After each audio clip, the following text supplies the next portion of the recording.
I'm talking about this room, I'm actually talking about the St. Anthony Social Hall where we were at that night. So I love hearing the laughter in the room tonight. This is truly a celebration. And did you know that the celebration started in 2011? The space we are in tonight hosted the first of many fundraisers for Family Promise. It was a lasagna dinner. I think it is very fitting we are here tonight celebrating the 9 years of accomplishments of the original faith-based communities. The way I understand it, a bunch of faithful churches came together to bring the nationally built program of Family Promise to Missoula in 2011. They really didn't have any idea what they were doing. Through their struggles, we are now building a facility to house homeless families. I'm sure each of you here tonight has a story about working with our Family Promise families. We are blessed to be a part of the families' lives while they are in the program. Some of you are blessed by staying in touch with the families after they have found a home.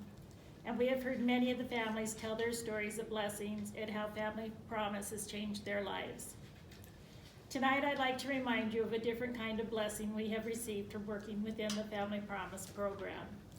And that blessing is the breaking down of walls within our religious community here in Missoula.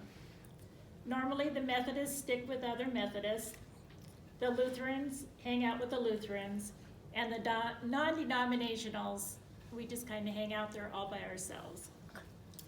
So working with the Family Promise program, we have released the bonds that held us to our own denominations and has shown us how to work together towards two goals: blessing homeless families and blessing one another. The inside of our facilities may look drastically different, but the Word of God is the same. Serve one another, love one another, and carry one another's burdens.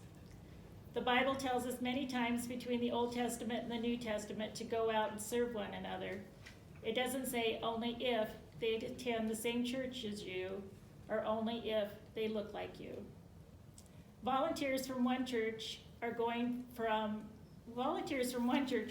other churches to help out with Family Promise when needed. Jane and Frank have slept in every church in town. Not necessarily.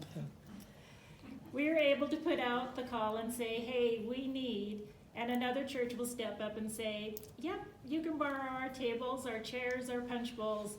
We'd love to help you with that. What else can we do to help?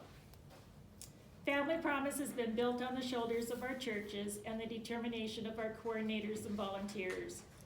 As we go into the new facility, the Meadowlark, we need to become diligent, or Casey's favorite word, intentional. We need to be intentional to find ways to form relationships with the families at the Meadowlark. The way we serve the families now will change, and it is up to each of us to find a way to continue to follow God's calling, to serve one another, love one another, and carry one another's burdens. So thank you to those churches who stepped out in faith 9 years ago, taking the first steps in running this program. Thank you for bringing the faith-based community together and showing us how to work together and be blessings to one another. Thank you to all of the faith-based communities that have joined the program over the past 9 years. The program will look different at the Meadowlark, but as we continue to serve one another as God has directed, we will be blessings to not only the families we serve, but blessings to one another.